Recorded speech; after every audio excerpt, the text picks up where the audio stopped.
Hi guys, i-discuss ko po sa inyo ngayon yung proseso ng pag-avail ng Siomai King Food Cart franchise. Simula sa umpisa hanggang sa operational na.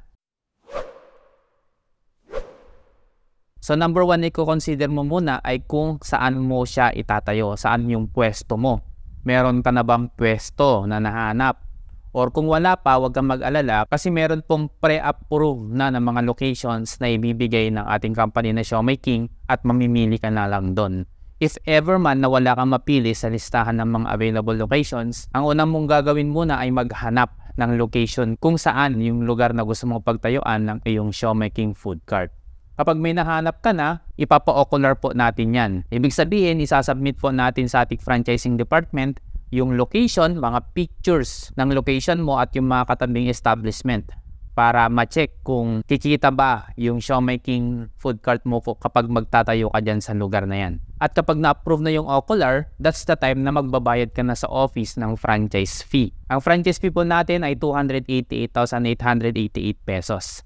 At may good news ako sa'yo, kapag ikaw ay nag-franchise, nag-avail ka sa akin ng Siomai King Food Cart mo, magbabayad ka ng 288,888 pero may cashback ka na 7,290 pesos after 1 week na ma-activate natin or mabayaran mo yung iyong franchise account. Bibigyan ka rin ni company ng worth 150,000 pesos na mga JC products. Napakalaking tulong po yun sa'yo. Kung nagtatanong ka naman bakit JC products ang ibibigay, dahil po iisa lang ang may-ari ng Siomai King at saka JC. Yun po ay ibibigay sa'yo. So wala kang additional na babayaran doon. Worth 150,000 yun na pwede mong ibenta, pwede mong ipamigay, it's up to you. Napakagandang products po yun. Kung tatanungin mo naman kung ano yung mga mode of payment, pwede kang magbayad ng cash over the counter sa office, pwede ka rin magbayad ng cheque, syempre nakapangalan sa ating kumpanya, or kung medyo malayo ka naman sa office at hindi ka makakapunta, pwede ka namang mag-deposit sa bank account ng ating company. Kapag cheque ang gagamitin mo na pambayad, may 3 days clearing po yun. So antayin mo na lang yung clearing muna bago ka issuean ni company ng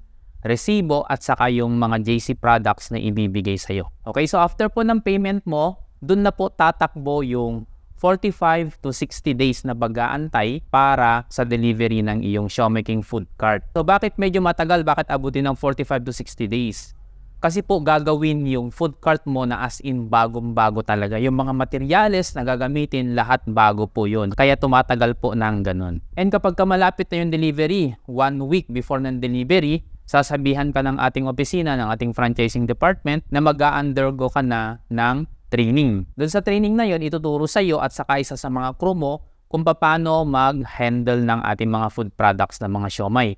Kung paano yung tamang paglagay sa freezer, kung paano yung tamang pagluluto, may mga proseso po yan na naituturo sa iyo ng ating opisina. And isasabay na rin yung contract signing. Ang contract signing ay mangyayari lamang 1 week before ng delivery ng food cart. Bakit? Kasi meron po tayong annual renewal ng contract. Yung iba nagtatanong bakit hindi magsasign ng contract na after ng payment. Sayang naman yung 1.5 month na nakakontrata ka na hindi ka pa nag-ooperate. Kasi after 1 year ng contract mo, magre-renew ka na naman.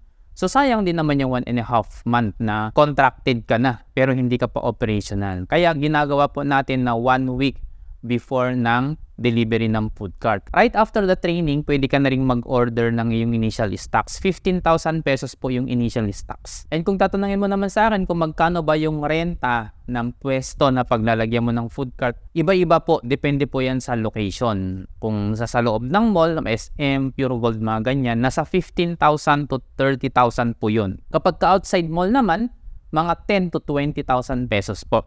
Okay, depende rin po yan sa location.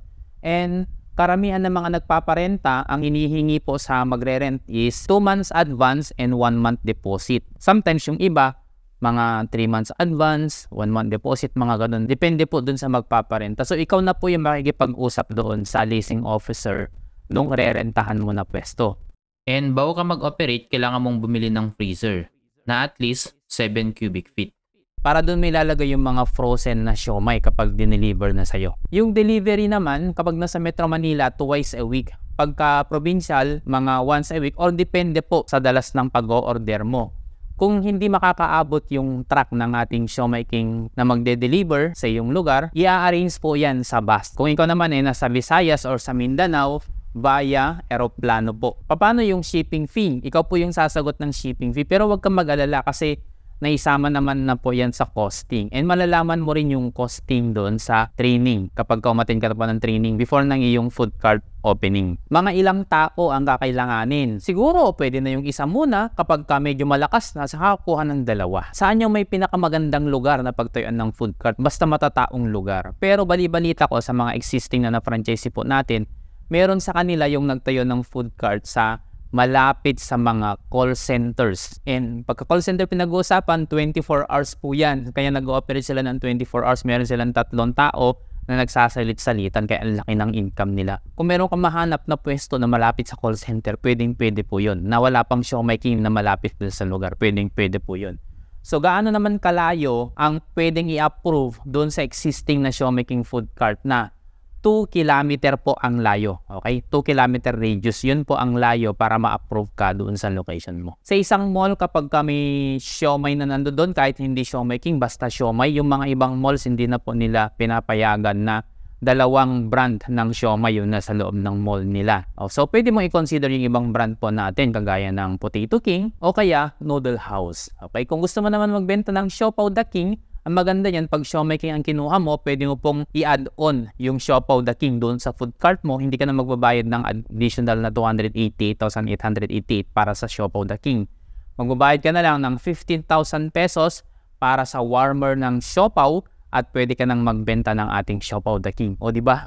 2 in 1. Kaya napakaganda. And regarding naman pala sa business permits, sino maglalakad nun? Ikaw po. Kasi nakapangalan po sa iyo yung establishment, kaya ikaw yung maglalakad ng permit sa barangay, munisipyo, or yung sa City Hall, sa DTI, at sa BIR. Lahat ng permits, ikaw po yung maglalakad nun. Pero huwag kang mag-alala, i-guide ka naman ng ating franchising staff. Bibigyan kanila ng list ng mga kailanganin mong i-prepare sa paglalakad ng iyong business permit.